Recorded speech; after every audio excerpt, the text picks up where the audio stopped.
Bismillahirrahmanirrahim. Jamaah rahimakumullah, kita nih yang udah keluarga kadangkala dapat godaan dari istri kita. Rasulullah sallallahu alaihi wasallam juga pernah mendapatkan godaan dari istri. Bicara tema kita malam ini,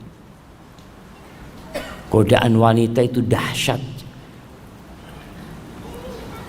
Sampai akhirnya Rasulullah sallallahu alaihi wasallam memboikot istri. 9 istrinya tidak ada yang digaulin. Bahkan beliau tidak berkunjung ke rumah mereka.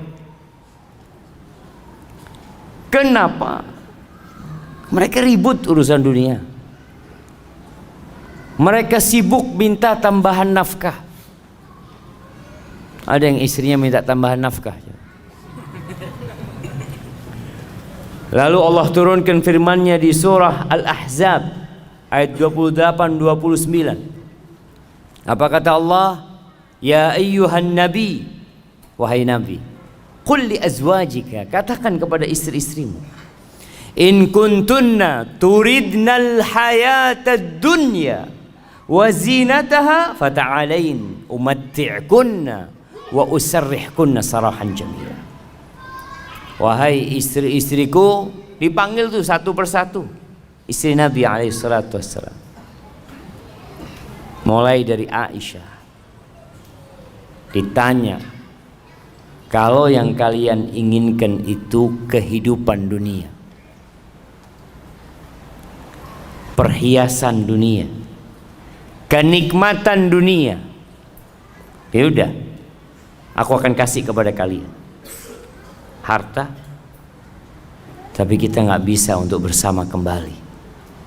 Aku akan ceraikan kalian dengan perceraian yang indah. Cukup sampai di sini hidup kita, nggak bisa dilanjutkan.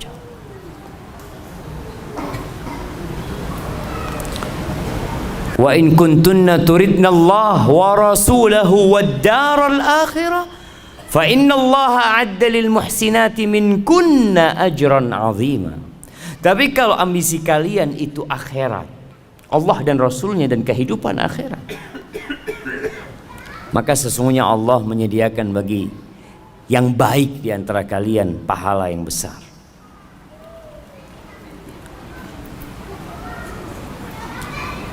Istri-istri Nabi itu sebenarnya tidak terlalu berlebihan menurut kacamata orang sekarang. Apa sih yang diminta istri-istri Nabi? Mereka itu hidup susah. Seringkali Nabi alaihissalam puasa sunnah karena di rumahnya tidak ada makanan.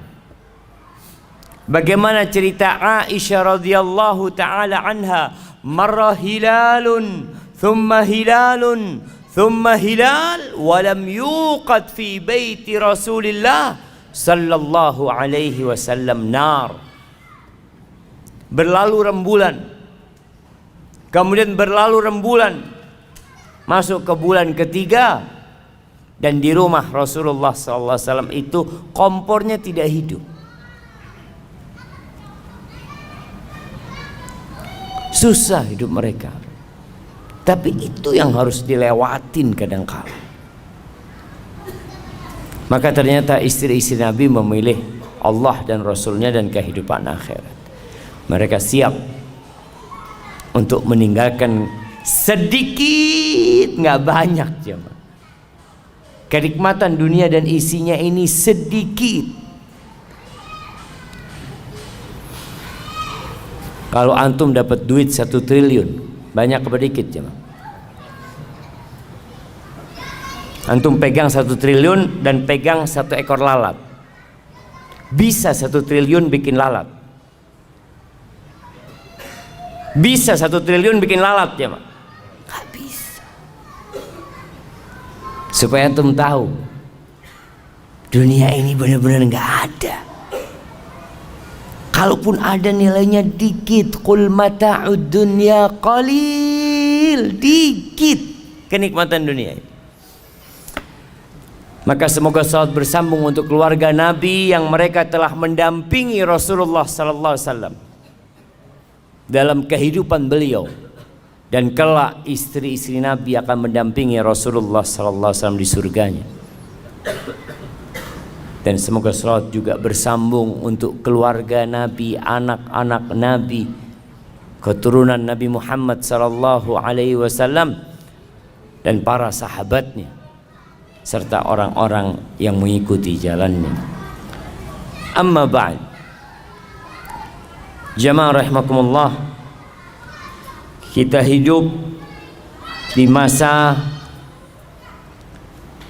yang gemerlapan kehidupan dunia ini begitu menggoda.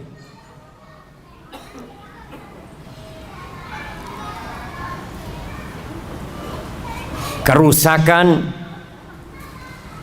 begitu mudah untuk didapatkan. Kemaksiatan yang dahulunya sulit untuk dikerjakan di masa sekarang ini mudah.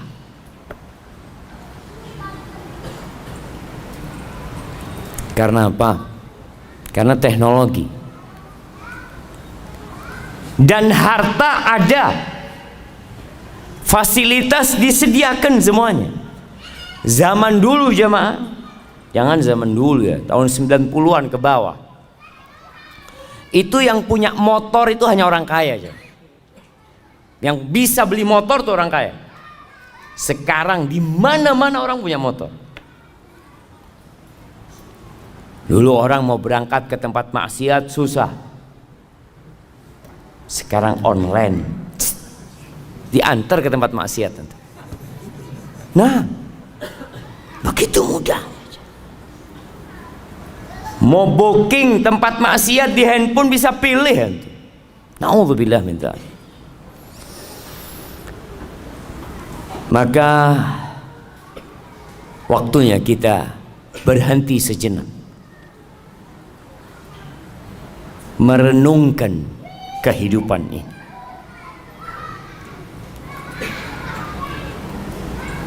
Karena jangan sampai kita baru berpikir tatkala malaikat pencabut nyawa datang mencabut nyawa kita.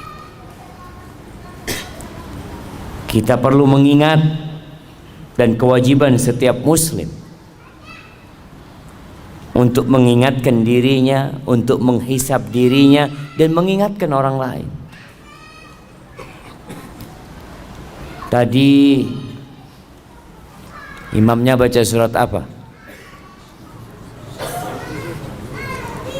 Nah, surat yang rakaat pertama, Al-Insyiqaq. Apa kata Allah? Ya ayyuhal insanu innaka kadihun ila rabbika kadhan famulaqi. Masya Allah, datang hadiahnya. Anda tadi mau kasih hadiah sama yang jawab cuma kok nggak ada hadiahnya, malu Anda mau kasih hadiah. Nah, apa artinya ayat tadi yang kasih hadiah? Ya ayyuhal insanu, wahai manusia, innaka, sesungguhnya kamu, kadihun ila rabbika kadhan famulaqi. Siapa yang tahu artinya coba? Nah, fadhal berdiri antum. Gak usah ngelihat ke bawah, berdiri aja, berdiri. Kenapa harus ngelihat ke bawah? Nah, fadhal.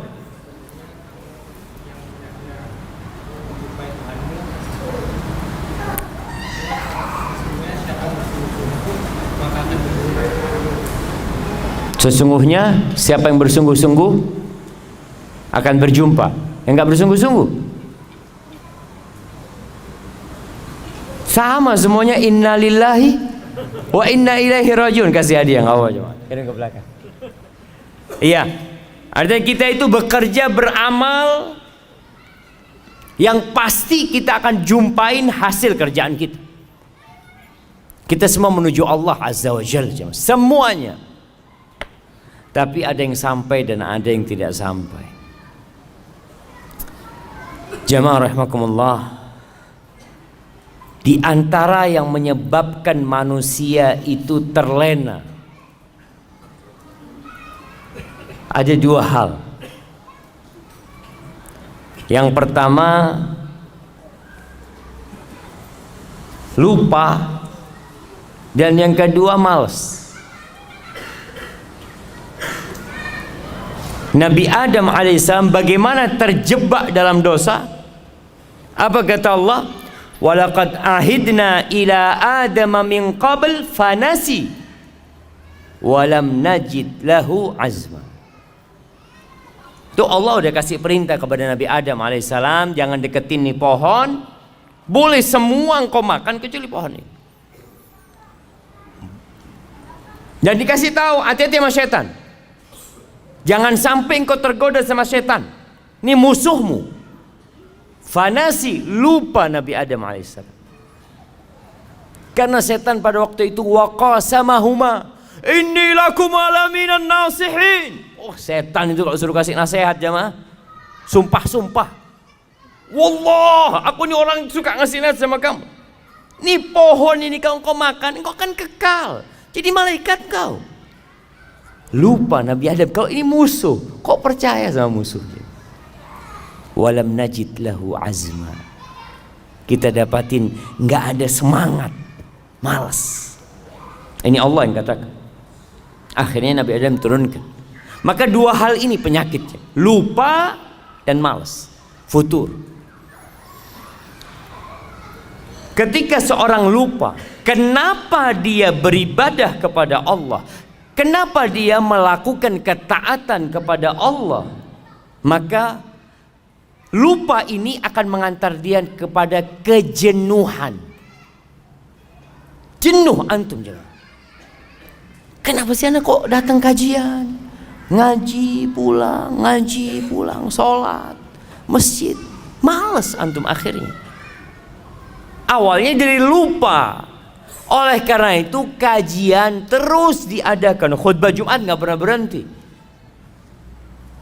mengingatkan orang. Cuma yang diingatkan ini datangnya ketika komat. Gimana mau diingetin jam? Anda melihat di sebagian tempat itu orang udah datang, apalagi kalau karyawan ya di tempat kerja, itu mereka udah keluar dari tempat kerjanya, duduk di luar nunggu biasanya. Nunggu apa? Nunggu komat ya. Maka seringkali anak ini ngomong sama teman-teman, kapan sih kita bisa mendakwain mereka tuh yang lupa? Bisa sampai kepada mereka. Alhamdulillah teknologi membantu. Sekarang bisa promosi video, clips atau ceramah-ceramah pendek itu.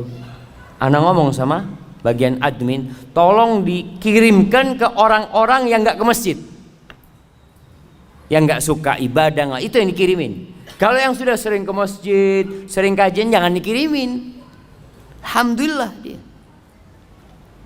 Karena memang lupa dengan tujuan hidup manusia. Kenapa dia melakukan ketaatan ini? Itu akan membuat kita jenuh dan bosan menjalani kehidupan ini. Antum lihat orang yang nungguin di rumah sakit. Kenapa dia sabar jam? Kenapa ada yang nunggu sampai 2 jam nunggu dokternya? Anak pernah nunggu dokter 2 jam lebih. Berangkat ba'dal maghrib antar anak, antar istri apa anak? Lupa anak. Kayaknya istri, ya istri. Istri tapi bawa anak gitu. Anak pagi datang ke rumah sakit. Anak ambil janji, tanya nanti jam 7 datang. Anak pikir jam 7 datang langsung masuk jam 9 masuknya jam. Ternyata jam 7 tuh dokternya baru datang. Apa yang membuat anak bersabar? Karena anak tahu tujuan anak datang ke sini. Anak perlu sama dokternya ini. Ya udah ditungguin. Mau gimana sekarang? Maka kita diperintahkan untuk mengingatkan orang-orang itu. Kenapa sih kita ada di muka bumi ini? Ngapain? Orang kerja dari pagi sampai sore, besoknya kerja lagi, lusa kerja lagi, bertahun-tahun di angkasa pura. Antum nggak bosan di angkasa pura? Ini yang kerja angkasa pura nggak bosan? Berapa tahun antum? 10 tahun, Ustaz. Allahu Akbar. Nggak bosan? Enggak, Ustaz. Karena dia tahu dengan tujuan dia berada di tempat ini. Tapi tujuan diciptakan manusia, kadangkala orang lupa. Ahibati fillah, jelaslah Allah mengatakan, wa ma khalaqtul jinna wal insa illa liya'budun. Tidaklah aku ciptakan bangsa jin dan manusia kecuali untuk beribadah kepadaku. Ma uridu minhum min rizq wa ma uridu an yut'imun. Aku nggak perlu mereka kerja kasih rezeki sama aku. Aku nggak perlu dari manusia untuk kasih makan kepadaku, kata Allah. Innallaha huwar razzaq dzul quwwatil matin. Sesungguhnya Allah yang maha memberikan rezeki, dan dialah yang maha kuat dan maha perkasa. Dan Allah menciptakan isi bumi ini untuk kalian. Huwallazi khalaqalakum ma fil ardi jami'an. Dialah Allah yang menciptakan untuk kalian semua yang ada di muka bumi ini. Ini ayat dijadikan sandaran oleh para ulama bahwa semua yang ada di muka bumi ini hukumnya halal. Boleh, kecuali kalau ada dalil yang mengharamkan. Karena Allah menciptakan semuanya untuk manusia. Untuk manusia jemaah, untuk kita. Artinya Allah memfasilitasi kita, dikasih fasilitas semua untuk apa? Untuk beribadah. Bukan untuk bersenang-senang, enggak. Sebagaimana kalau ada orang bekerja, dikasih fasilitas sama bosnya. Kamu kerja di sini, nah itu ada kolam renang di rumahmu, kita kasih rumah, kasih kolam renang, kasih pembantu. Kemudian di belakang rumahnya ada kolam ikan. Masya Allah. Akhirnya orang ini kerjanya berenang sama mancing. Kira-kira sama perusahaan dipecat nggak tuh orang jemaah? Saya kasih semua itu supaya kamu kerjanya bener gitu loh. Nggak mikirin macem-macem. Tapi jangan akhirnya kerjanya antum berenang mancing, berenang mancing. Itu yang terjadi dengan kebanyakan manusia. Lupa bahwa fasilitas diberikan agar antum beribadah. Mudah antum beribadah, nggak repot. Tapi sekali lagi banyak yang lupa, sehingga kerjanya ya hanya bersenang-senang. Luqman Al-Hakim, ini diriwayatkan Luqman Al-Hakim mengatakan sesuai dengan tema kita hari ini, bi akhiratak bidunyak tarbahuma jami'an. Kata dia, belilah akhiratmu dengan duniamu. Beli akhirat dengan dunia. Artinya modal kita dunia. Kita kalau bicara alat tukar kita nih dunia. Tukar duniamu dengan akhirat. Engkau akan beruntung dua-duanya. Dapat dua-duanya. Wala tabi' dunyak bi akhiratik takhsarhuma jami'an. Jangan sampai engkau jual akhiratmu untuk mendapatkan kenikmatan dunia. Engkau rugi dua-duanya. La dunia dapat wal akhirat. Rugi dua-duanya. Dan antum bisa melihat orang-orang yang sukses dunia tapi jauh dari ibadah, dapat apa dia? Dapat tua, capek bekerja, dia pikir nanti saya akan menikmatin di akhir hidup. Saya mau capek sekarang. Ya, akhir hidup stroke. Punya moge 7 di rumahnya. Terus katanya mau dinikmatin ini. Ya itu mau dinikmatin gimana kata dia. punya duit banyak, makan donat nggak boleh. Donat lah. Terus apa? Bubur. Makan bubur iya. Anak punya duit banyak kayak gini, nggak ada gunanya, nggak ada gunanya. Antum lihat siapa? Maka belilah akhiratmu dengan jual dunia. Kita akan untung dua-duanya. Seperti petani. Antum pernah ngelihat petani jagung nanam rumput? Pernah ngelihat anak mau tanam jagung sama rumput? Jangan. Tanam jagung, rumput tumbuh sendiri. Gitu iya. Antum lihat tuh petani jagung ketika tanam apa dia?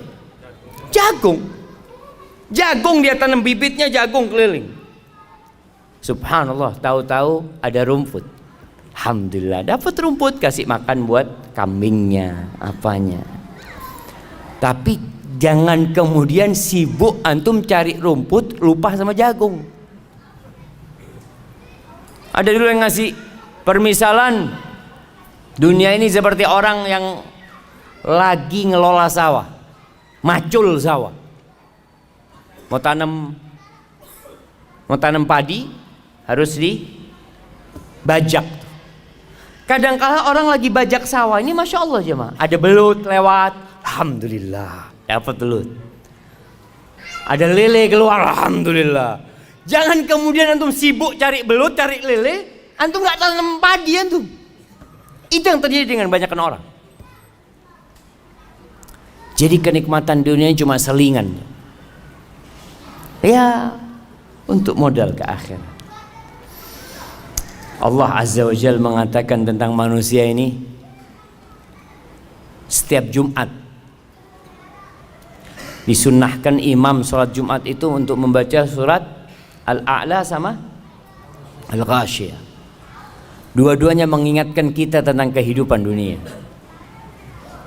Di surat Al-A'la Allah mengatakan, bal tu'thirunal hayatad dunya wal akhiratu khairu wa abqa.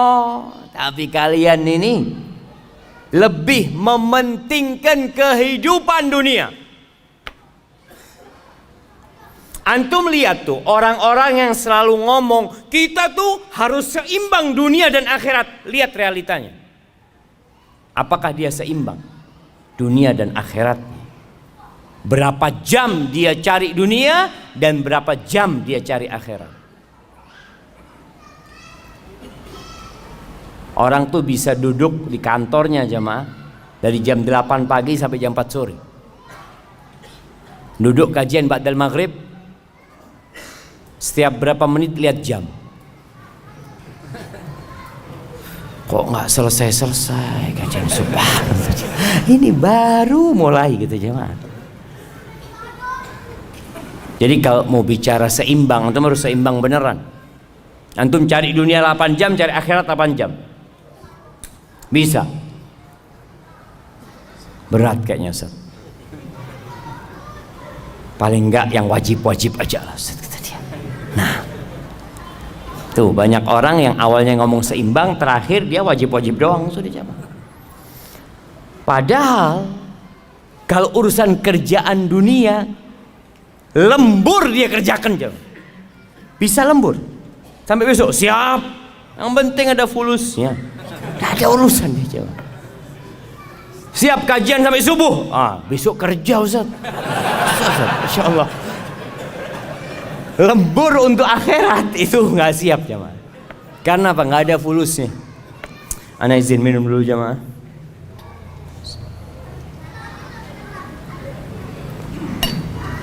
Alhamdulillah.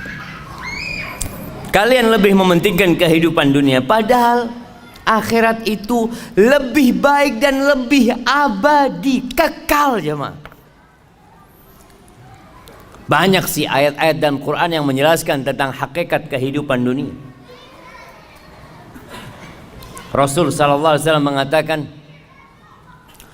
Man kanatid dunya hammahu ja'alallahu faqrahu baina ainaihi. Barang siapa yang ambisinya dunia, afwan, salah. Barang siapa yang dunia ambisinya, sama apa enggak sama yang pertama aja? Beda. Memang dunia itu ambisi dia. Enggak ada dalam benak dia akhirat. Dia kerja, sekolah, mulai sekolah. Jangan bilang kerja, sekolah. Kenapa kamu sekolah? Ya, supaya dapat pekerjaan. Setelah dapat pekerjaan, ya kawin lah. Setelah kawin, punya anak. Terus punya rumah, punya ini tuh. Jadi dari awal itu akhirat tidak ada dalam benak dia aja. Dunia.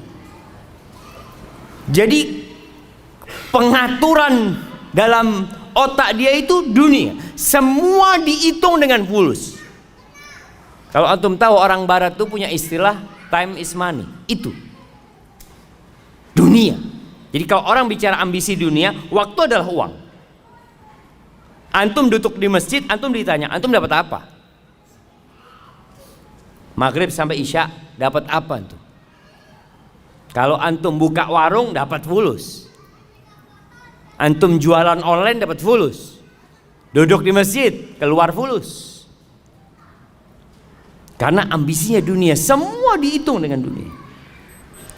Berangkat umroh, haji dihitung sama dunia. Umroh berapa bayarnya? Berapa sekarang jamaah? 25 juta. 25 juta. Keluar fulus itu. Tabungan berkurang 25 juta.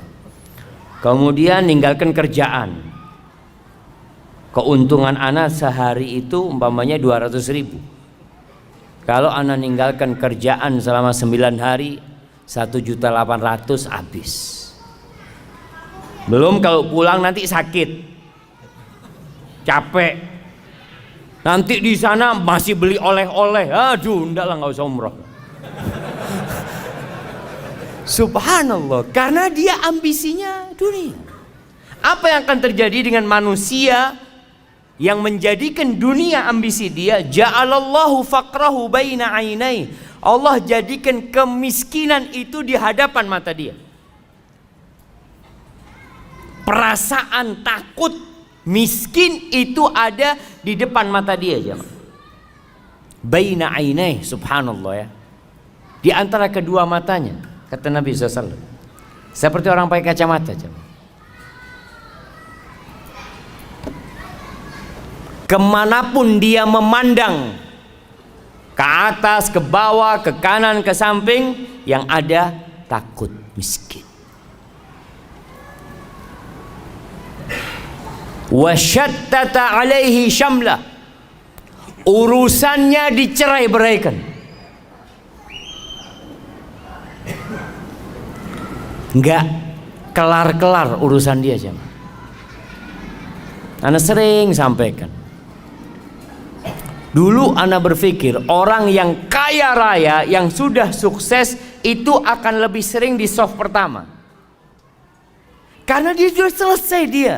Dia mau makan sampai 7 keturunan sudah ada. Dia udah punya keran. Keran dia di rumahnya dibuka itu bukan air yang keluar, jemaah. Fulus. Sudah punya dia keran, jemaah.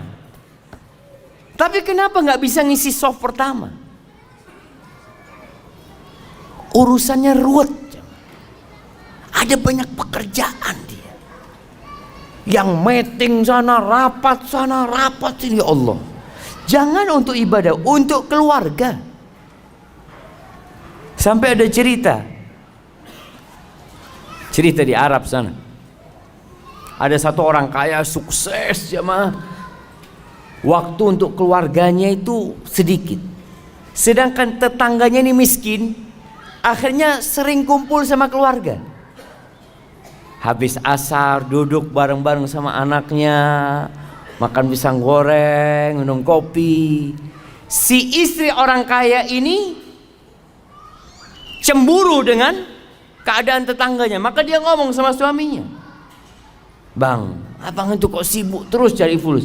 Nggak lihat kayak tetangga kita bisa kumpul sama keluarganya sore-sore, ngobrol, makan bareng. Masa?" Kata, "Iya." "Oh ya, pinter nih suaminya jemaah. Tetangganya dikasih modal kerja jemaah. Kasih modal kerja sama dia, ruwet hidupnya, nggak lagi kumpul. Sama sekarang," kata dia. Yang awalnya punya waktu duduk sama keluarganya, nggak ada waktunya sudah jemaah. Hadi dunia jemaah. Jadi subhanallah, Allah jadikan urusannya, karena tetangganya pintar, kasih, "Kamu mau nggak saya kasih modal kerja, nanti kamu bisa lebih kaya, bisa punya rumah, bisa punya mobil ini." Dibuka itu jemaah. Ya boleh kalau gitu. Hati-hati. Boleh bekerja, nggak dilarang. Kita bicara ambisi. Ambisinya kita tuh ngapain sih hidup di sini? Ambisi antum kerja itu ngapain? Kalau dunia nggak akan pernah rampung urusan antum. Antum lihat jemaah haji kita lebih banyak yang tua daripada yang muda. Kenapa? Apa karena mereka baru sukses ketika tua, atau mereka sibuk dengan dunia baru punya waktu ketika tua? Tua pun sama jual sawah. Kenapa nggak dari dulu dijual sawahnya? Kok baru tua jual sawah gitu loh jamaah? Sama-sama dia jual sawah. Enggak, dulu masih ambisinya dunia selalu. Oh jangan Ustaz, ini kan usaha Ustaz. Nanti kalau mau mati ya lah nggak apa-apa dijual. Syattata, urusannya dicerai beraikan jamaah.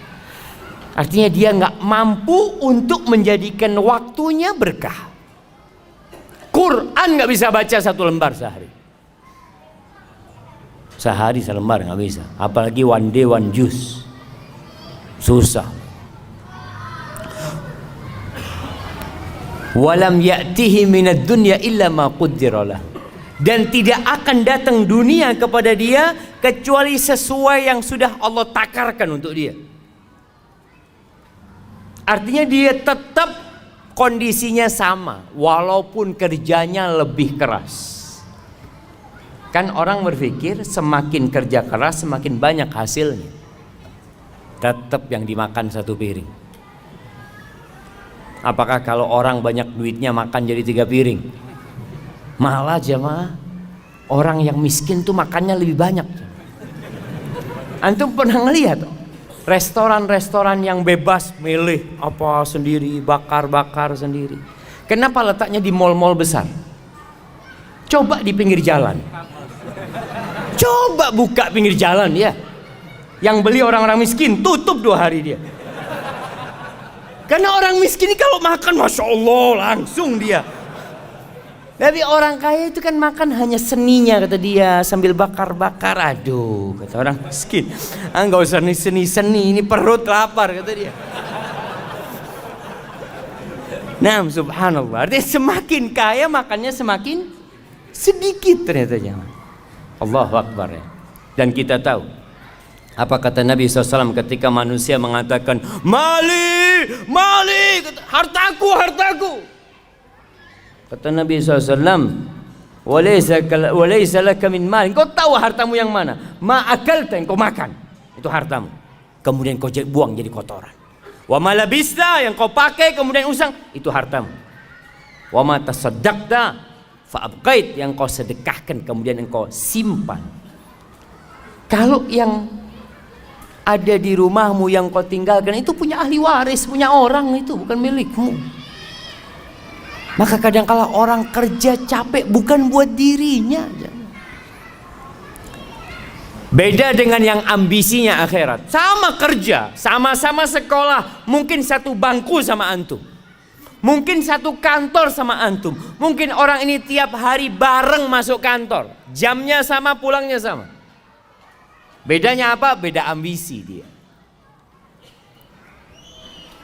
Ambisinya dia akhirat. Siapa yang akhirat ambisi dia? Ja'alallahu ghinahu fi qalbih. Allah jadikan kekayaan buat dia di hatinya jemaah. Kaya dia jemaah. Ada kotak amal, sodakoh dia. Si fulan gak pernah sodakoh itu. Kenapa? Aduh, ada kebutuhan buat anak-anak masuk rumah sakit, ini itu macam-macam, subhanallah. Yang fulan karena akhirat ambisi dia punya rezeki sedikit, dia sedekah. Kaya dia walaupun tidak punya apa-apa. Wa jama'a lahu syamla. Urusannya Allah sederhanakan buat dia. Allah mudahkan urusan dia. Allahu Akbar jamaah. Hidupnya tentram, nggak harus kaya. Kalau bicara hidup bahagia, nggak harus kaya. Apakah antum pikir orang kaya orang yang paling bahagia? Nggak juga. Apakah engkau pikir orang yang terkenal artis itu orang yang paling bahagia? Nggak, banyak artis bunuh diri, banyak. Antum nggak lihat orang-orang sukses ada yang matinya misterius. Di negeri kita banyak orang-orang yang dianggap public figure narkoba, karena dia nggak mendapatkan kedamaian itu jemaah. Tapi kalau ambisinya akhirat, Allah apa? Urusannya Allah sederhanakan. Nasi sama tempe zen buat dia, alhamdulillah. Kenapa? Karena alhamdulillah, kata Nabi SAW, bihasab ibni Adam luqaimat yuqimna biha sulba. Kata Nabi itu cukup anak Adam ini beberapa suap yang punggungnya bisa tegak, selesai. Nggak macam-macam hidup ini. Yang penting punggung tegak, bisa ibadah, bisa kerja, alhamdulillah. Wa atathu dunya wa hiya raghimah. Dan orang ini dunia itu datang kepada dia dalam posisi dipaksa, dunia datang kepada dia. Dia nggak punya ambisi dunia, datang tuh fulus jemaah. Tahu-tahu ngetok rumah dia, assalamualaikum. Alhamdulillah ada rezeki buat dia. Subhanallah. Ahibati billah. Permisalan dunia ini dikatakan oleh Nabi SAW. Nabi pernah berkata kepada seorang sahabat, namanya Dhahhak bin Sufyan Al-Kilabi radhiyallahu anhu. Nabi mengatakan, "Ya Dhahhak, ma ta'amuka?" Dhahhak, makananmu apa sih? Qala ya Rasulullah, al-lahmu wal-laban. Wahai Rasulullah, alaika salatu wassalam ya Rasulullah. Yang aku makan itu daging dan minumku susu. Qala thumma yasiru ila madza? Terus itu daging, itu susu jadi apa? Bingung Dhahhak. Jadi apa jemaah? Daging, antum kalau ngelihat ya, steak. Antum lihat steak yang dikasih macam-macam atasnya, ada bumbunya, makannya pakai garpu, satunya dipotong. Jadi apa nanti jemaah? Dhahhak nggak berani ngomong jadi kotoran. Masa sama Nabi SAW ngomong kotor? Subhanallah, adab dan etikanya para sahabat. Dia tidak ngomong jadi kotor. Dia mengatakan, ila ma qad alimta ya Rasulullah. Menjadi sesuatu yang engkau sudah tahu wahai Rasulullah SAW. Subhanallah. Itu adab dan etika para sahabatnya. Apa kata Nabi SAW? Fa inna Allah tabaraka wa ta'ala daraba ma yakhruju min ibni Adam mathalan lid dunya.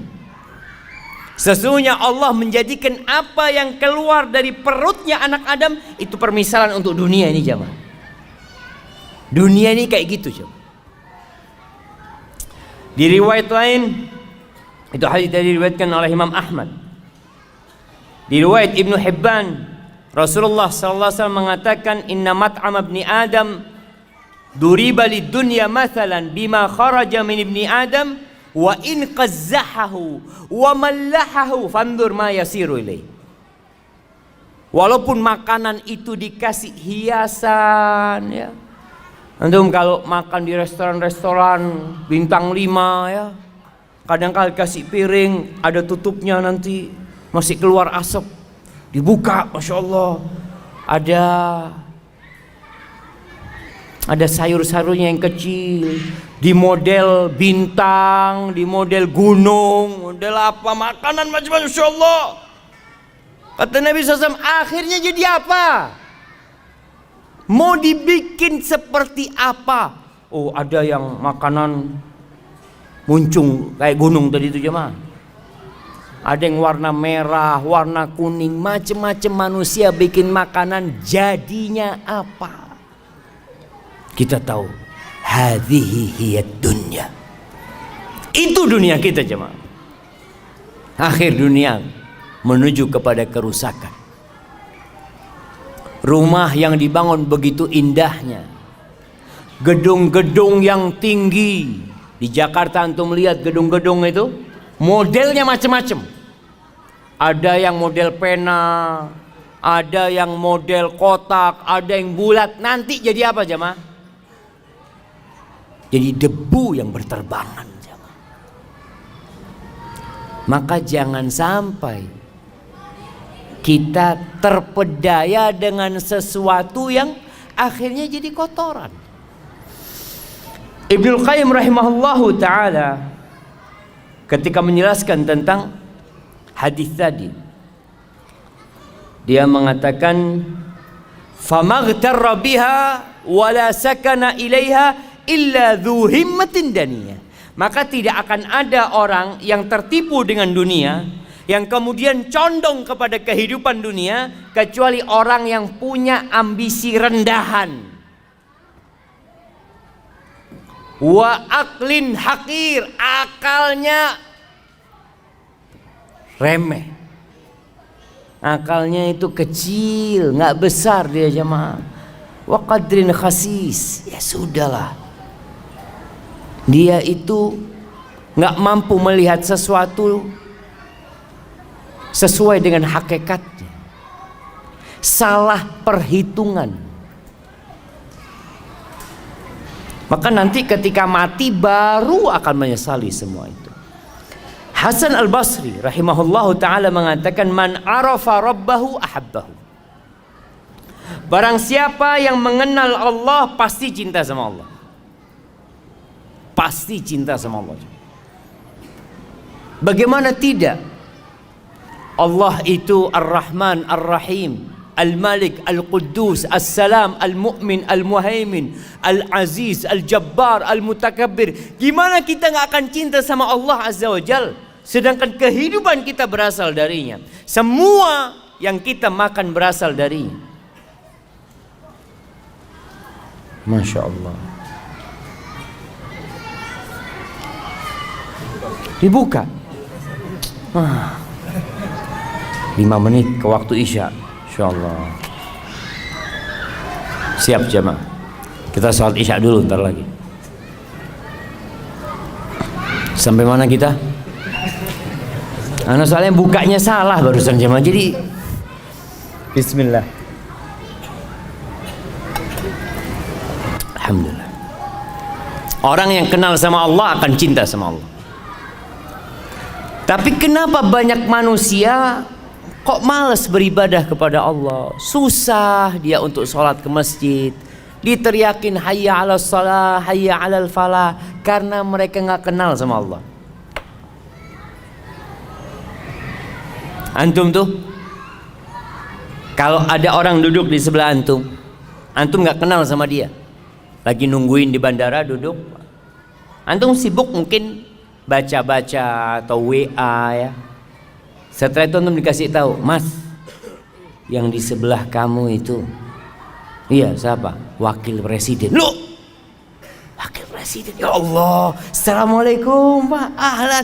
Baru antum jadi menghormatin dan menghargain dia, karena antum dikasih tahu, antum kenal. Itu manusia biasa. Atau siapalah, antum makan di warung, ada orang datang mau duduk di sebelah antum, dalam hati kecil antum, ya Allah, ini orang nggak tahu adab, tempat udah sempit, duduk sini. Kasih tahu, Mas, yang di sebelahnya itu Gubernur Jakarta. Subhanallah. Assalamualaikum Pak. Baru senyum antum. Maka dikatakan tak kenal maka tak sayang. Betul, banyak kita nggak kenal sama Allah. Kalau ada orang yang ngasih sama antum rumah, ngasih sama antum mobil, ngasih sama antum istri dan anak, Masya Allah, bagaimana penghormatan antum sama orang itu? Dipanggil antum, ditelepon, bulan antum datang ke sini, siap, padahal antum lagi makan. Aduh, bismillah lah, berangkat sudah, ditinggal makanannya. Karena yang manggil siapa? Yang ngasih antum semuanya. Gimana dengan Allah Azza wa Jalla? Itu kata Hasan Basri, yang kenal sama Allah dia akan cinta sama Allah. Wa man arafa dunya zahida fiha. Yang kenal sama dunia dia akan zuhud sama dunia. Yang kenal sama dunia, tahu dengan hakikat dunia. Maka antum lihat bagaimana Rasulullah SAW, beliau orang yang paling kenal sama dunia. Ketika ditawarin, Masya Allah, tawarin gunung jadi emas ya, ditawarin kenikmatan-kenikmatan dunia, sampai Umar bin Khattab nangis, sahabat nangis melihat susahnya hidup Nabi SAW. Lalu apa kata Nabi? Mali walid dunya, apa urusanku sama dunia ini? Innama mathali wa mathalud dunya karakibin istadhalla tahta syajaratin thumma raha wa tarakaha. Pemisahanku sama dunia ini seperti orang yang sedang berkendaraan, kemudian berhenti di rest area. Kita lihat lah, kalau dulu berhenti di bawah naungan pohon, orang naik onta panas berhenti di bawah naungan pohon, kira-kira berapa lama di bawah naungan pohonnya? Sebentar, terus mau ditinggal. Antum pernah lihat orang di rest area bangun rumah? Rest area bangun rumah, Pak, ngapain di sini Pak, kata dia. Kita cuma lewat, kita mau ke Bandung nih. Oh iya, nggak jadi dia. Kalau kita kenal sama dunia, kita akan zuhud dengan dunia, sebagaimana Rasulullah SAW mengajarkan kepada kita. Tapi jemaah, kayaknya kita sholat dulu. Nah, insya Allah kita lanjutkan setelah sholat. Jadi setelah sholat nanti kita langsung kajian. Ba'diyahnya ditunda selesai sholat. Selesai sholat setelah kajian atau di rumahnya nanti jemaah. Hadza wallahu a'lam bissawab.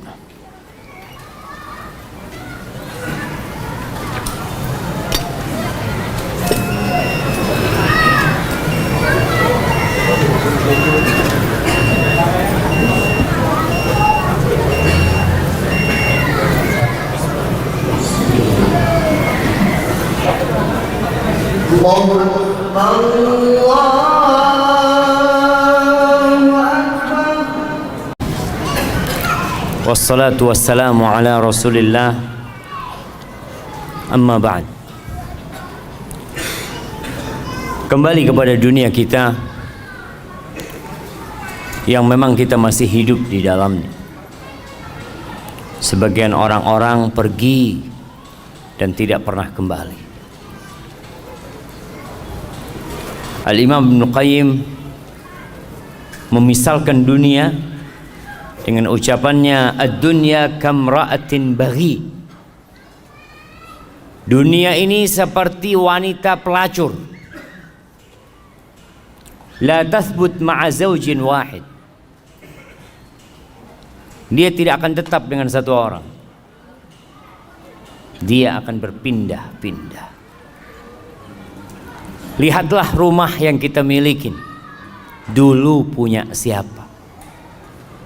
Lihatlah posisi jabatan yang kita dudukin, dulu siapa yang duduk di jabatan itu? Antum bisa ngelihat tuh, orang-orang yang menjabat, dulu menjabat, setelah itu turun ganti yang lainnya, nanti ganti yang lainnya, dan engkau pun yang sedang duduk akan digantikan dengan yang lainnya. Hadhihi ad-dunya, seperti wanita pelacur yang tidak akan tetap dengan satu orang. Ibnu Abbas radhiyallahu taala anhu mensifatin dunia kita dengan ucapannya, awwaluha ana. Awal dunia ini kesusahan, susah. Antum lihat orang-orang yang susah, yang sekarang sukses, bagaimana proses dia meraih kesuksesannya. Dulu menjadi ini, terus naik jabatannya, terus sekolah lagi, terus bertugaskan di sana, kemudian dapat jabatan yang lebih bagus, terus wa akhiruha fana. Akhirnya habis. Jadi kelelahan dia itu habis ya, Pak. Awalnya kelelahan, akhirnya habis. Bukan kenikmatan. Halaluha hisab wa haramuha iqab. Yang halal antum akan dihisab. Antum makan halal, kerja capek halal, dihisab. Bener nggak kerjaan antum? Berkaitan dengan harta halal yang kita dapatkan, kita akan ditanya dua hal. Dari mana dapatnya? Kemana engkau belanjakan? Wa haramuha iqab. Jelas yang haram antum akan dihukum. Ayyuma lahmin, daging manapun, kata Nabi SAW, nabata min suhtin fannaru awla bihi. Daging mana aja yang tumbuh dari hasil yang haram, neraka lebih pantas tempatnya buat dia. Man istaghna biha futin, yang kaya terfitnah dengan hartanya. Yang punya harta banyak terfitnah dia. Kadang-kala sampai merasa nggak perlu sama Allah Subhanahu wa taala. Na'udzubillah min dzalik. Innal insana la yatgha ar-ra'ahu istaghna. Kalla inna ila rabbika ruj'a. Orang tuh benar-benar melampaui batasnya, melakukan tindakan-tindakan yang konyol kapan? Ketika merasa cukup dia, udah kaya. Wa man iftaqar ilaiha hazin. Yang merasa perlu sama dunia akan hidup penuh dengan kesusahan dan kesedihan. Hidupnya sedih terus. Melihat temannya beli mobil, anak kapan beli mobilnya? Melihat temannya menikah, ya Allah, ini teman sudah istri kedua, anak satu belum dapat. Insya Allah. Dunia. Wa man sa'alaha fatatuh. Yang berusaha untuk mendapatkannya akan kehilangan dunia itu. Tadi ketika ambisinya dunia antum akan kehilangan. Na'a anha wa man na'a anha atatuh. Bahkan yang menjauh dari dunia, dunia itu akan datang sama dia. Wa man nazara ilaiha a'mathu. Barang siapa yang melihat kepada dunia dengan pandangan yang penuh dengan kesukaan kepada dunia ini, maka dia akan jadi buta, lupa dengan halal haram. Segala cara dia gunakan untuk mendapatkan dunia. Waman basra biha basratu. Tapi yang berusaha untuk melihat dunia dengan pandangan yang sebenarnya, maka dia akan tahu dengan hakikat dunia. Jamaah rahimakumullah, ketika perang Uhud, para sahabat kalah, sempat menang, kemudian dikalahkan oleh musuh-musuhnya. Walaupun orang-orang musyrikin tidak berhasil menghabisi Rasulullah Sallallahu Alaihi Wasallam dan para sahabatnya, tapi banyak sahabat yang meninggal dunia. Apa sih penyebabnya? Subhanallah. Allah menyebutkan di surat Ali Imran ayat 152. Walaqad sadaqakumullahu wa'dahu ittahussunahum bi'idznih hatta idza fashiltum wa tanaza'tum fil amri wa asaitum min ba'di ma arakum ma tuhibbun. Nih Allah janji dan Allah tepati janjinya. Bagaimana Allah berikan kemenangan kepada para sahabat ketika perang Uhud. Di awalnya Allah berikan kemenangan, tapi tatkala mereka gagal melaksanakan perintah Nabi Muhammad SAW, mereka bertikai. Ketika pasukan pemanah yang diperintahkan untuk tetap berada di tempat mereka, mereka mengatakan, mereka ribut di antara mereka sendiri. Udah, kita ngapain di gunung sini? Kita udah menang tuh. Tuh harta rampasan perang. Kita bantuin umat Islam, para sahabat yang lain untuk ngumpulin harta rampasan perang. Wa asaitum min ba'di ma arakum ma tuhibbun. Apa kata Allah? Minkum man yuridud dunya wa minkum man yuridul akhir. Di antara kalian ada yang ambisinya dunia dan ada yang ambisinya akhirat. Tsumma sarafakum anhum liyabtaliyakum. Akhirnya bukan dapat kemenangan, malah dapat kekalahan. Untuk apa? Untuk menguji kalian, supaya kita sadar. Ketika antum gagal dalam kehidupan ini untuk meraih sesuatu, itu sebuah peringatan dari Allah buat kita supaya kita jadi lebih baik lagi. Antum mau kejar sampai kemana? Kalau ada yang di PHK umpamanya dari tempat kerjanya, antum nanti akan di PHK selama-lamanya. Kalau sekarang antum di PHK masih punya rumah kadang-kala, nanti antum di PHK taruh di kuburan sama orang-orang. Selesai urusan. Dikatakan bahwasanya ada 4 racun. Ini seorang yang bijak menyebutkan ada 4 racun dan ada 4 penawarnya. Orang tuh kalau dikasih tahu tentang racun, dikatakan ini racun nih. Kalau kau makan ini bahaya, bisa gatal, bisa apa, tapi ini ada penawarnya. Ada 4 racun dan setiap racun itu memiliki penawar. Yang pertama dunia. Dunia ini summun qatil, racun yang mematikan. Wa tiryaquha az-zuhdu fiha. Penawarnya itu zuhud di dunia. Zuhud itu bukan berarti miskin. Siapa yang tahu arti zuhud? Anak kasih hadiah. Nah, fadhal. Yang keras. Mementingkan kehidupan akhirat. Taib. Yang lainnya sebelah kanan. Nah. Zuhud berusaha untuk meninggalkan urusan dunia. Zuhud berusaha untuk meninggalkan urusan dunia. Nggak kerja maksudnya. Lebih mengutamakan ke urusan akhirat. Sama aja lah. Kasih hadiah yang kecilnya. Tapi yang lainnya, fadhal. Zuhud itu adalah menempatkan dunia pada tangannya, kemudian menjadikan akhirat itu di hatinya.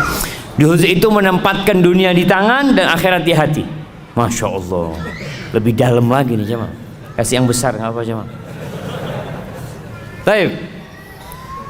Nah, fadhal di belakang. Ya antum menoleh ke belakang. Fadhal berdirilah biar kelihatan.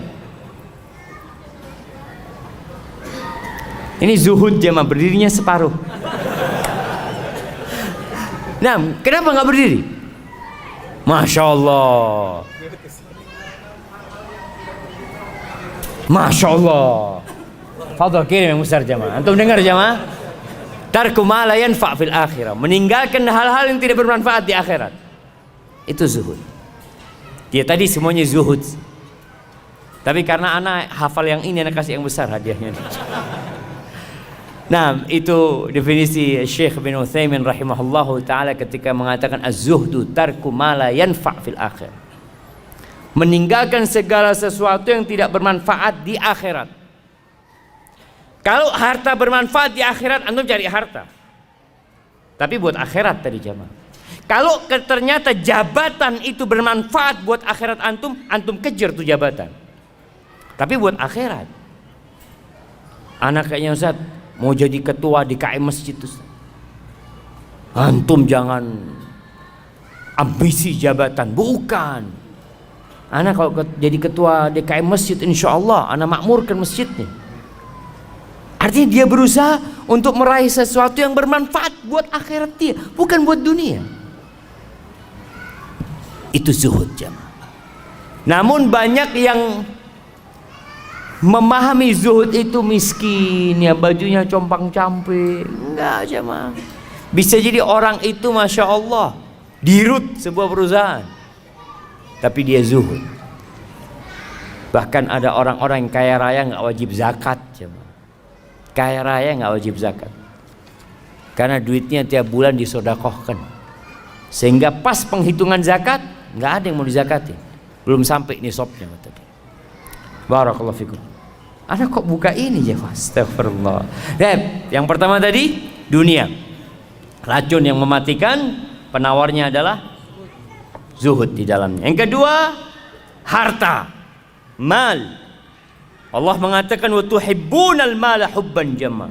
Harta ini racun Bahkan kata Nabi SAW, likulli ummatin fitnah wa fitnatu ummati al-mal. Setiap umat itu ada fitnah, dan fitnah umatku itu harta. Antum melihat pembunuhan yang terjadi, apa penyebabnya? Harta. Kakak beradik tidak bertegur sapa, apa sebabnya? Harta. Wallahi jamaah, kalau antum lihat bagaimana harta ini membuat banyak nyawa melayang, tali silaturahim terputuskan, racun harta ini. Terus apa penawarnya? Zakat dan sodako. Kalau antum sudah sodako, masa antum mau makan hartanya orang? Enggak lah, ana buat akhirat ana. Kalau bicara sodako nggak diterima kalau sodako dari yang haram. Nggak ada gunanya antum. Maka bersihkan harta antum dengan zakat dan perbanyak sedekah. Kemudian dikatakan termasuk racun itu al-kalam, ngomong. Ada orang itu dikasih bala, suka ngomong, suka bicara. Terus apa penawarnya? Zikrullah, sering berzikir. Jadi antum kepingin ngomong, ahsan zikir. Kepingin ngomong lagi, ahsan zikir. Karena ada orang yang terfitnah ngomong terus kerjanya. Kalau nggak ngomong, sekarang ngomongnya pakai tulisan, komen terus kerja. Masya Allah, tuh nggak ada kerjaan gitu. Ya itu Zat, komentator dari dulu jamaah. Subhanallah, ana pernah dulu waktu masa ada Piala Dunia lah di mana. Setiap negara itu kan kirim apa? Pemainnya jemaah. Kemudian karikatur di koran itu, Indonesia bukan kirim pemain, kirim komentator. Iya. Ada yang suka ngomong, suka memberikan komentar, dan ana rasa obat dari komentar ini adalah zikr. Udahlah, jangan semua dikomentari. Untuk mengucapkan Masya Allah, Subhanallah, Astagfirullah, Allahu Akbar, itu akan lebih indah. Kemudian yang termasuk racun ini al-qadha, hakim yang memutuskan. Orang itu kalau dapat jabatan itu, Allahu Akbar, dikatakan orang yang dikasih jabatan apalagi jadi hakim itu disembelih tanpa pisau. Jabatan dia sangat menakutkan. Terus gimana Ustaz? Apa penawarnya? Adil. Berbuatlah yang adil sudah. Anak kemarin membaca berita ada hakim yang dibunuh. Ya, konsekuensi ketika seorang menegakkan keadilan, mungkin nyawa antum yang akan melayang. Tapi mau tidak mau, kehidupan ini nggak lama. Kalau nggak besok, lusa kita akan mati. Jamaah rahimakumullah, Utsman bin Affan radhiyallahu anhu diriwayatkan mengatakan, hammud dunya zulmatun fil qalb. Ambisi dunia itu menyisakan kegelapan di dalam dada, di dalam hati. Antum nggak bisa tidur, bingung. Ketika mikirin dunia, wallahi antum bingung. Wa hammul akhirah nurun fil qalb. Tapi ambisi akhirat itu cahaya di hati. Jadi ketika antum berambisi untuk akhirat, terang antum melihat jalan hidup ini jemaah. Terang. Antum tidak akan berada dalam kegelapan. Dan yang terakhir, berkaitan dengan tema kita hari ini, Rasulullah sallallahu alaihi wasallam banyak berdoa, mengatakan Rabbana atina fid dunya hasanah wa fil akhirati hasanah wa qina adzabannar. Antum perbanyak nih doa. Kalau kita lihat dari doa ini, kalau persentasenya jemaah, doa ini 3 bagian yang disebut dengan doa sapu jagat ya. Yang pertama, Rabbana atina fid dunya hasanah. Ya Allah, berikan kepada kami kebaikan di dunia. Apa kebaikan di dunia? Berbagai macam penafsiran para ulama, ada yang mengatakan ketaatan kepadamu ya Allah, bisa beribadah kepadamu. Itu kebahagiaan di dunia. Memiliki harta yang membantu kita untuk meraih akhirat kita. Artinya kita hidup di dunia perlu kebahagiaan, tapi semuanya yang mengantarkan kepada akhirat. Wa fil akhirati hasanah, dan berikan kebahagiaan di akhirat. Kita minta kepada Allah Subhanahu wa taala agar kita bisa selamat ketika dibangkitkan dari kubur, kemudian melewatin satu persatu hal-hal yang sangat menakutkan di padang mahsyar sampai bisa selamat masuk surga. Waqina adzabannar, dan selamatkan kami dari api neraka. Jadi dunia hanya sepertiga aja. 2/3-nya buat akhirat kita. Jadi kalau ada orang yang mengatakan ya kita harus seimbang dunia, kalau kau bisa seimbang Masya Allah. Tapi paling tidak jangan sampai ambisi kita itu adalah dunia saja. Silahkan bekerja, silahkan mengais rezeki, silahkan mengumpulkan harta, tapi tetap semuanya untuk akhirat antum. Dan ketika ambisi antum akhirat, dunia akan ikut. Antum akan dapat anak-anak yang soleh, istri yang soleha, keluarga yang sakinah, mawaddah, penuh dengan rahmat. Allahu Akbar. Baik, kita masuk ke sesi tanya jawab. Masya Allah.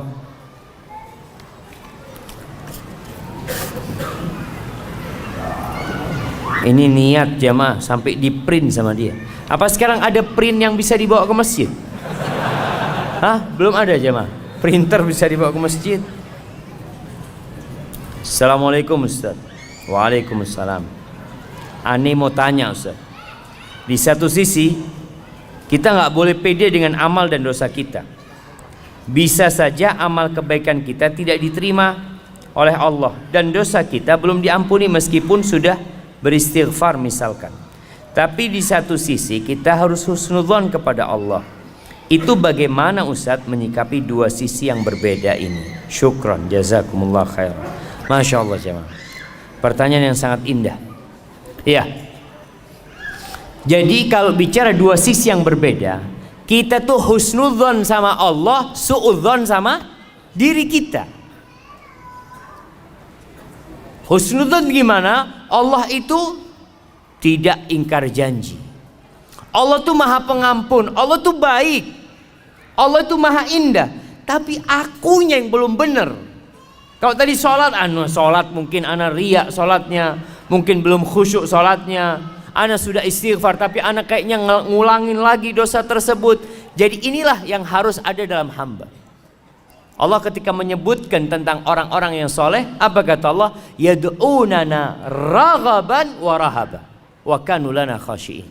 Mereka itu terus berdoa, beribadah kepada kami dalam posisi harap-harap cemas. Jadi kondisinya dia berharap, nggak boleh putus asa. Tapi dia juga nggak boleh GR dengan amalan dia.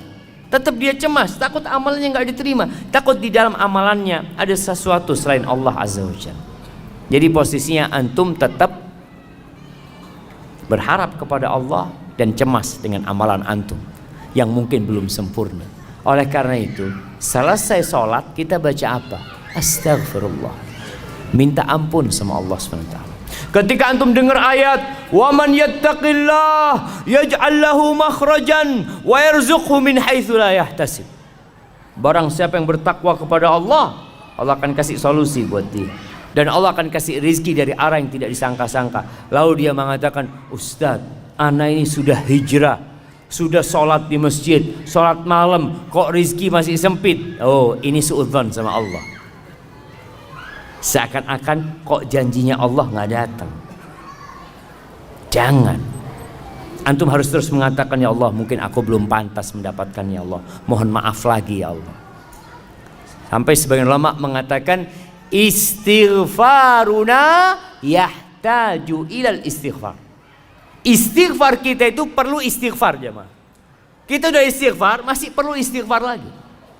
Karena mungkin istighfar kita belum dari hati. Maka seperti itu yang dimaksud, kita husnudzon sama Allah tapi suudzon sama diri sendiri. Hadza wallahu a'lam.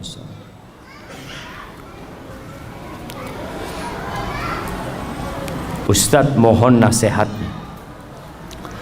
Bagaimana sikap kita dengan sudah bolehnya jam pulang kantor?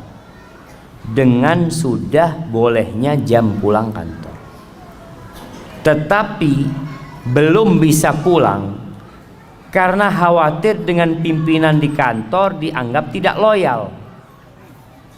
Bahkan di kemudian hari disindir-sindir jika pulang lebih awal sesuai jam kantor. Syukran Ustaz, jazakumullahu khairan. Dan nasihat untuk pemimpin tersebut, Ustaz. Barangkali beliau hadir juga.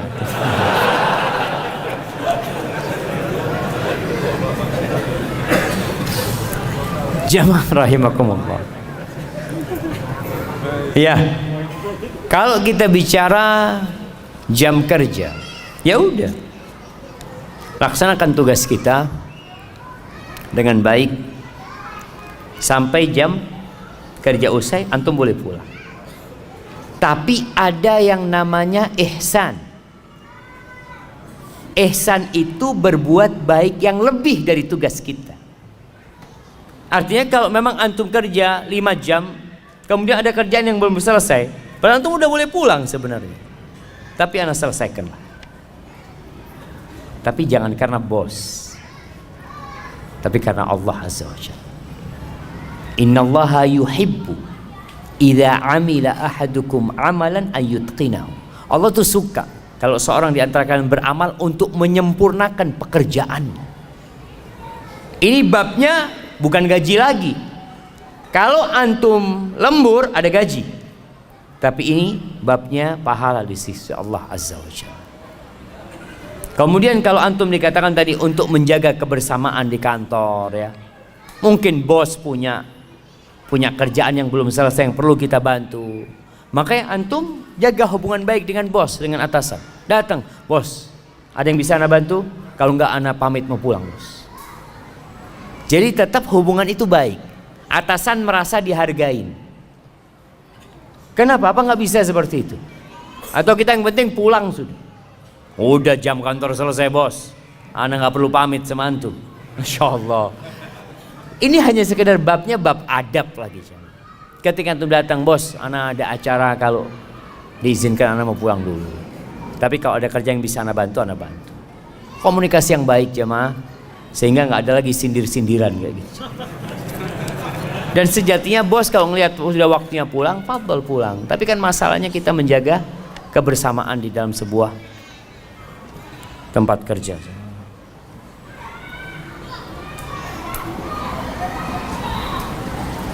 Assalamualaikum Ustaz. Saya seorang penanggung jawab di toko dan dari manajemen menyuruh wajib memasang aksesoris pernak-pernik Natal di toko yang saya pimpin. Apa sikap yang harus saya lakukan? Jazakallahu khairan. Ahibati fillah. Kita ini hidup di negeri yang beragam agamanya. Dan alhamdulillah keberagaman itu bukan hal yang baru di dalam Islam. Di kota Madinah pun, Masya Allah, Rasulullah SAW bertetanggaan bukan dengan orang Nasrani, tapi dengan orang Yahudi yang terkenal permusuhannya dan kedengkiannya kepada umat Islam. Tapi saling menghargai. Namun kalau urusannya ibadah, ini urusannya dengan ibadah mereka, maka kita hendaklah tidak ikut-ikutan dalam peribadatan mereka. Karena ini urusan dengan akidah, keyakinan. Natal itu merayakan hari kelahiran anak Tuhan. Sedangkan kita mengatakan qul huwallahu ahad, Allahu samad, lam yalid wa lam yulad wa lam yakul lahu kufuwan ahad. Maka para ulama berbincang tentang hal bolehkah kita ikut serta merayakan. Merayakan itu macam-macam. Salah satunya dengan tadi membuat sebuah, ya, kalau bicara pasang aksesoris yang mengingatkan kalau ini memang adalah menyambut hari Natal mereka. Yang Nasoro silahkan yang Nasoro mengadakan, membuat hal itu. Tapi yang Muslim la jam. Karena kita diajarin sama Allah, lakum dinukum waliyadin. Dulu jemaah, orang-orang musyrikin itu kebingungan bagaimana menghadang derasnya arus orang masuk Islam. Kebingungan mereka. Dan orang-orang yang masuk Islam itu nggak bisa keluar dari Islam. Yang benar Islam. Di masa Nabi Muhammad SAW, Abu Sufyan ditanya, adakah orang Islam? Yang tanya siapa? Raja Romawi, Herakles. Adakah orang yang masuk Islam kemudian keluar karena benci sama agamanya? Benci sama agamanya? Nggak ada. Nggak ada. Bilal disiksa seperti itu, nggak keluar dari Islam. Sumayyah dibantai, disiksa sampai mati, nggak keluar dari Islam. Khabbab bin Ard dibakar jemaah, dibakar di atas api sampai kering punggungnya itu, mati itu arangnya, dan dia nggak keluar dari Islam. Bingung orang-orang musyrikin. Kata Herakles mengatakan, kadzalikal iman idza khalatat basyashatuhul qulub. Iman tuh kalau sudah bercampur dengan relung-relungnya hati, nggak bakal keluar. Kalau yang murtad itu memang belum masuk ke dalam iman. Orang-orang musyrikin kebingungan menghadapi kaum muslimin. Akhirnya dia datang kepada Nabi Muhammad SAW menawarkan, gimana? Kita daripada ribut-ribut, sudahlah. Kami sembah Tuhanmu setahun, tahun depan kamu sembah Tuhan kami. Mereka itu nggak cinta sama Tuhan mereka. Mereka siap untuk tukar-tukaran Tuhan. Iya. Allah, kalau orang beriman, kata Allah, walladzina amanu asyaddu hubban lillah. Orang beriman lebih cinta kepada Allah daripada kecintaan orang-orang musyrikin kepada Tuhan-Tuhan mereka. Sehingga mereka siap bergonta-ganti Tuhan. Sedangkan kita langsung turun firman Allah, qul ya ayyuhal kafir la a'budu ma ta'budu wala antum abiduna ma a'bud wala ana abidum ma abadtum wala antum abiduna ma a'bud lakum dinukum waliyadin. Bagimu agamamu, bagimu agamaku. Wa in kadzabuk faqul li amali wa lakum amalukum antum bari'una mimma amal wa ana bari'un mimma ta'malun. Aku berlepas diri dari kerjaan kalian dan kalian berlepas diri dari kerjaan kami loh. Kita nggak sama. Karena muncul sekarang suara-suara yang mengajak semua agama sama. Nggak sama jemaah. Jangan disamakan. Kita hidup beragam, kita toleransi. Kita menghargai non-muslim, monggo. Jangan sampai ada lagi bom-bom gereja. Seperti yang terjadi beberapa tahun yang lalu, nggak ada jemaah. Islam menghargai mereka beribadah selama mereka tidak memerangin, bertetanggaan dengan mereka. Mereka punya anak, kita ucapkan selamat, nggak apa-apa. Antum kasih hadiah, kasih oleh-oleh buat anaknya, kasih pakaian, ini toleransi. Tapi kalau anaknya Tuhan yang lahir, enggak. Iya jemaah, kita katakan enggak. Afwan, akidah ana mengatakan Allah itu ahad, lam yalid walam yulad, jelas. Kalau antum yang punya anak, anak kasih hadiah, anak ucapkan selamat. Itu Islam seperti itu. Kemudian ada orang, oh enggak toleransi. Anak ingatkan, baca sejarah sampai hari ini. Siapa sebenarnya yang mengajarkan toleransi kepada dunia? Siapa sebenarnya? Dan siapa yang sebenarnya intoleransi? Andalusia, bukti toleransi dan intoleransi. Spanyol itu bukti toleransi dan intoleransi. 800 tahun umat Islam ada di sana, orang-orang Nasara hidup damai, aman, dan tidak dipaksa masuk Islam. Tidak dipaksa masuk Islam. Dan orang-orang Nasara di dalam negeri Islam tidak dipaksa pakai bajunya umat Islam. Enggak. Bahkan mereka harus pakai baju khusus. Engkau pakai bajumu, pakai bajumu, pakai atributmu, tunjukkan atributmu yang memang diperbolehkan. Jadi nampak ada perbedaan jemaah. Ada muslim, ada non muslim. Nggak dipaksa, oh kamu non muslim harus pakai bajunya umat Islam, harus pakai peci apa? Enggak. 800 tahun umat Islam di sana, orang-orang Nasara hidup damai. Hanya dalam hitungan beberapa tahun Nggak sampai 10 tahun mungkin jamaah. Ratu Isabella dan Raja God menguasai Andalusian, tidak ada satupun muslim di Spanyol. Imam mereka dibunuh dan dibanteng, tidak mau masuk Nasoro, atau mereka diusir, atau mereka masuk ke dalam agama mereka. Itu gambaran toleransi dan intoleransi. Berangkatlah antum ke Palestina, lihat bagaimana toleransi umat Islam sejak Umar bin Khattab menerima kunci Masjidil Aqsa. Umar terima tuh kunci Masjidil Aqsa. Orang-orang Nasara hidup damai. Selesai mereka hidup damai di sana. Orang-orang Yahudi hidup damai. Mereka berhak ibadah sesuai dengan agama mereka. Tapi ketika kaum salibis masuk ke Palestina, itu ceritanya orang Nasara sendiri yang melihat peperangan itu. Itu darah sampai ke tengah betis. Anak-anak disembelih, dilemparkan dari menara-menara Masjidil Aqsa. Tahun 400-an Hijriah kejadian itu. Kenapa sih kok hilang toleransi itu? Ya kalau engkau berkuasa menang, ya silakan. Seperti yang dilakukan umat Islam ketika menang Nasara, dipersilahkan untuk beribadah. Dan berbeda ketika Salahuddin Al-Ayyubi kembali menguasai Masjidil Aqsa. Apakah dia balas dendam, dibunuh kembali itu anak-anak orang Nasara? Lah. Jangan anak-anak orang Nasara, pemimpin kaum salibis disuruh pulang, fadhol kau pulang sudah. Dan subhanallah jamaah. Maka kalau bicara toleransi, Islam mengajarkan toleransi. Kalau ada mungkin oknum umat Islam yang melakukan ya pengrusakan, ya dia tidak mengatasnamakan Islam, pribadi dia. Tapi ingat, kita jaga kebersamaan kita di negeri ini. Kita tunjukkan bahwa Islamlah yang mengajarkan toleransi. Dan semoga Allah Azza wa Jalla menjadikan kita orang-orang yang menegakkan agamanya. Hadza wallahu a'lam. Ustaz, bagaimana dengan ambisi jabatan? Karena dengan jabatan bisa memperoleh gaji besar agar bisa pergi haji dan umroh. Masya Allah. Kalau ambisinya haji dan umroh, tafadhal. Tapi jangan sampai setelah dapat jabatan beli motor baru antum.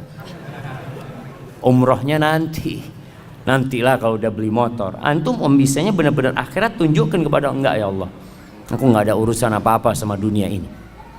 Aduh, hanya ingin berangkat umroh dan haji. Aku udah rindu kami berangkat umroh dan haji. Tapi itu harus dibuktikan jemaah. Bagaimana maksud hadis tentang setelah makan bawang jangan mendekati masjid? Saya belum paham Ustaz. Jamaah rahimakumullah, masjid ini tempat berkumpul, tempat beribadah. Dan Rasul sallallahu alaihi wasallam mengatakan innal malaikata tata'adza mimma yata'adza minhu ibnu Adam. Malaikat itu terganggu yang manusia terganggu dengan. Salah satunya adalah aroma yang nggak enak, aroma yang nggak nyaman.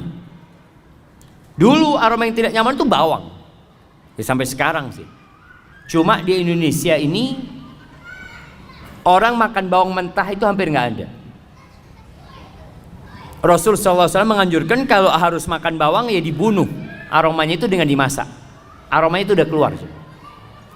Tapi di beberapa negeri itu bawang itu kayak apel jemaah, dimakan bawang.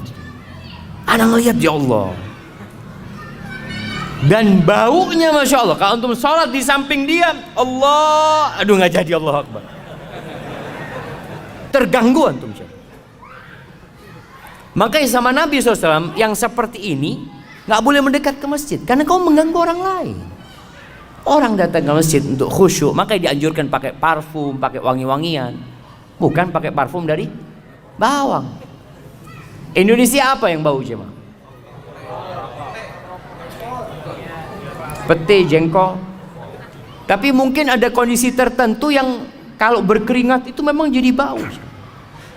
Maka yang sama dikiaskan dengan bawang tersebut. Artinya kalau antum makan bawang, kemudian menimbulkan aroma, itu yang jangan mengganggu. Kalau antum mau ke masjid pakai parfum lah. Kalau bisa pakai parfum yang modelnya taruh di dinding jamaah, tiap 5 detik nyemprot gitu ya, serot gitu ya. Karena kan takut aromanya antum ganggu sama yang lain. Artinya intinya antum nggak boleh ganggu umat Islam ketika beribadah. Dan bolehkah pindah ketika antum sholat, di sebelah antum bener-bener aromanya nggak kuat antum, boleh nggak antum pindah? Boleh. Kalau memang benar-benar hilang kekhusyuan antum, pindah. Terus Ustaz, yang di sebelahnya pindah semua nanti Ustaz. Artinya antum pindah ke belakang umpamanya, yang belakang maju ke depan. Allahu Akbar. Ana ditipu sama fulan. Artinya dia harap di soft itu dapat pahala menyambung soft, ternyata dikasih aroma ya.